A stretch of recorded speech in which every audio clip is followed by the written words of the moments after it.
बिस्मिल्लाहिर्रहमानिर्रहीम अस्सलातु वस्सलामु अलैका या रसूल अल्लाह व अला आलिका व असहाबिका या नबी अल्लाह। मोहतरम नाजरीन, अस्सलामु अलैकुम। नाज़रीन कराम, करामात गौस आज़म के हवाले से आज की वीडियो में आपके साथ बहुत सारी करामात और वाक़यात शेयर करेंगे।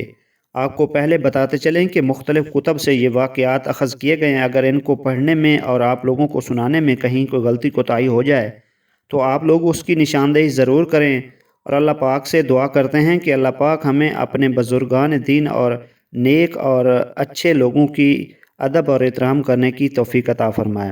हुज़ूर गौस आज़म की मजलिस मुबारक में बावजूद हजूम बहुत ज़्यादा होता था, लेकिन आपकी आवाज़ मुबारक इतनी नज़दीक वालों को सुनाई देती थी, उतनी ही दूर वालों को सुनाई देती थी। यानी दूर और नज़दीक वाले हज़रात यकसा आपकी आवाज़ बिल्कुल साफ़ सुनते थे। शेख उस्मान सिरफ़ीनी अलहरामत फरमाते हैं, मैंने हजूर गौस आज़म की ज़बान मुबारक से सुना कि आपने इरशाद फरमाया, मैं शब व रोज़ बियाबान और वीरान जंगलों में रहा करता था। मेरे पास शयातीन मुसल्लह होकर हैबतनाक सूरतों में सफ़ बसफ़ आते और मुझसे मुकाबला करते, मुझ पर आग फेंकते, मगर मैं अपने दिल में बहुत ज़्यादा हिम्मत और ताकत महसूस करता और गैब से कोई मुझे पुकार कर कहता, ए अब्दुल कादिर, उठो, उनकी तरफ बढ़ो, मुकाबला में हम तुम्हें साबित कदम रखेंगे और तुम्हारी मदद करेंगे। फिर जब मैं उनकी तरफ बढ़ता, वो दाएं बाएं या जिधर से आते उसी तरफ भाग जाते। उनमें से कभी मेरे पास सिर्फ एक ही शख्स आता और डराता और मुझे कहता, यहाँ से चले जाओ, तो मैं उसे एक तमाचा मारता और वो भागता नज़र आता। फिर मैं ला हौल वल्ला कुव्वता इल्ला बिल्लाहिल अलीयुल अज़ीम पढ़ता, वो जल कर खाक हो जाता। हुज़ूर गौस आज़म शेख अब्दुल कादिर जिलानी के साहबजादे हज़रत शेख मूसा बयान करते हैं कि वालिद मोहतरम ने मुझे ये वाक़या सुनाया कि एक सफ़र में मैं लक व दक सहरा में था। मुझे कहीं से पानी मुयस्सर ना आ सका। जब शिद्दत से प्यास मालूम होने लगी तो मेरे ऊपर एक अबर छा गया, जिससे शबनम की तरह कतरात टपकने लगे, और जब मैं सैराब हो गया तो मैंने उफ़ पर एक रोशनी और नूर देखा, जिसमें से एक शक्ल ने नमूदार होकर मुझे आवाज़ देते हुए कहा कि ए अब्दुल कादिर, मैं तेरा रब हूँ और मैं तेरे ऊपर वो तमाम हराम अशिया हलाल करता हूँ जो किसी और पर हलाल नहीं की गई। ये सुनते ही मैंने औज़ बिल्लाहि मिनश शैतानिर रजीम पढ़कर उसे दुत्कारा। फिर अचानक उस नूर ने जुल्मत में तब्दील होकर धुएं की शक्ल अख्तियार कर ली और कहा, तूने अपने इल्म और अपने रब के हुक्म से मनाजिल आला की वजह से निजात हासिल कर ली, वरना मैं तो इस तरह 70 अहले तरीक़त को गुमराह कर चुका हूँ। मैंने कहा, यह सब मेरे रब का फ़ज़ल है। फिर जब लोगों ने आपसे दरियाफ़्त किया कि आपको ये कैसे मालूम हो गया कि वो शैतान था, आपने जवाब दिया उसके उस जवाब से कि मैंने तेरे लिए तमाम हराम अशिया को हलाल कर दिया, क्योंकि तकमील दीन के बाद अब हलाल और हराम की तब्दीली मुमकिन नहीं, और मैं ये समझता हूँ अल्लाह ताला कभी बुरी चीज़ों का हुक्म नहीं देता।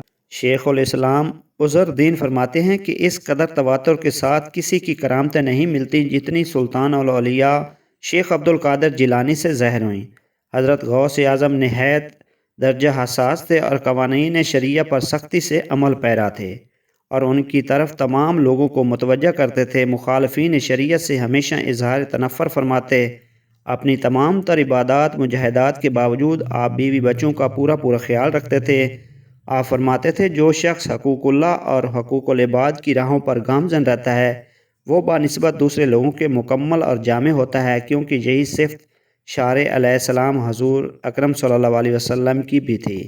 हज़ूर गौस आज़म ने फरमाया, क़यामत तक मेरे दोस्तों और मेरे मुरीदों में से जो कोई ठोकर खाएगा मैं उसका हाथ पकड़ लूँगा। किसी ने हज़रत गौस आज़म से पूछा कि हज़रत, आपके मुरीदों में से परहेज़गार और गुनहगार दोनों ही होंगे? तो आपने फरमाया कि परहेज़गार मेरे लिए हैं और गुनहगारों के लिए मैं हूँ।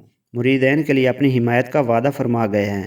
हज़रत इब्ने अख़ज़र रहमतुल्लाह अलैह बयान फरमाते हैं कि हम सैयदना शेख अब्दुल कादिर जिलानी के यहाँ हाजिर हुआ करते थे। सख्त सर्दी का मौसम था। आपने सिर्फ एक कमीज़ पहन रखी थी और आपके सर अनवर पर ताकिया यानी एक किस्म की टोपी थी और आपके जिस्म से पसीना निकल रहा था। आपके इर्द गिर्द मौजूद मोतक़दीन आपको पंखे की हवा दे रहे थे, जैसा कि सख्त गर्मियों में होता है। एक मरतबा आपकी मजलिस वाज में एक चील चिल्लाती हुई ऊपर से गुजरी, जिससे सामईन की तवज्जो ख़राब हो गई। तो आपने एकदम गौसियत का जलाल तारी हुआ आपने फरमाया, यानी ए हवा, इस चील का सर उड़ा दे। हाज़रीन मजलिस का बयान है कि गौस आज़म का ये फरमान होते ही चील का सर एक तरफ कट कर गिर पड़ा और उसका धर दूसरी तरफ जा गिरा। फिर वायस से फारिग होकर आप कुर्सी से उतरे اور چیل کے سر اور دھڑ کو ملا کر بسم اللہ پڑھا اور ہاتھ پھیر دیا تو وہ زندہ ہو کر اڑ گئی۔ شریف بغدادی فرماتے ہیں کہ ایک شخص عبداللہ بن نکتہ حضرت غوث اعظم کے پڑوس میں رہتا تھا۔ وہ بازی لگا کر شطرنج کھیلا کرتا تھا۔ ایک دن اس نے کھیل شروع کیا تو مستقل ہارتا رہا، یہاں تک کہ اپنی تمام چیزیں حتیٰ کہ مکان تک ہار گیا۔ آخر عبداللہ نے یہ شرط لگائی کہ جو شخص جیت جائے وہ ہارنے والے کا ہاتھ کاٹ دے۔ یہ بازی بھی فریق ثانی سے جیت کر عبداللہ نے ہاتھ پیش کرنے کو کہا۔ عبداللہ چھری دیکھ کر گھبرا گیا اور ہاتھ کٹوانے سے انکار کر دیا۔ اس پر جیتنے والے بولے اگر ہاتھ نہیں کٹواتے تو کہو میں ہار گیا، مگر عبداللہ اس بار تیار نہ تھا۔ یہ لوگ پھر اس کا ہاتھ کاٹنے پر آمادہ ہوئے تو وہ خوف زدہ ہو گیا۔ یہ تمام ماجرا حضور غوث اعظم اپنی چھت پر سے ملاحظہ فرما رہے تھے۔ آپ نے فرمایا اے عبداللہ لے یہ مسلح داؤ پر لگا دے، لیکن بعد میں یہ کسی سے نہ کہنا کہ میں نے تم کو ہرا دیا۔ پھر آپ درویشوں کے پاس آبدیدہ واپس لوٹ آئے۔ جب انہوں نے اس کا سبب پوچھا تو آپ نے فرمایا ان قریب تم کو معلوم ہو جائے گا۔ ادھر جب عبداللہ نے آپ کا مسلح داؤ پر لگا دیا تو اپنا تمام مال و متاع اور مکان جو ہار چکا تھا واپس جیت لیا اور حضور غوث اعظم کی خدمت میں حاضر ہو کر طیب ہوا۔ اسی وقت اپنا سارا مال راہ خدا میں خرچ کر دیا۔ اس وقت اس کی روزانہ آمدنی 200 دینار تھی، جس کو وہ روزانہ خرچ کر کے دسترخوان جاڑ کر کہتا کہ اب تو چوہوں کے لیے بھی کچھ نہیں بچا۔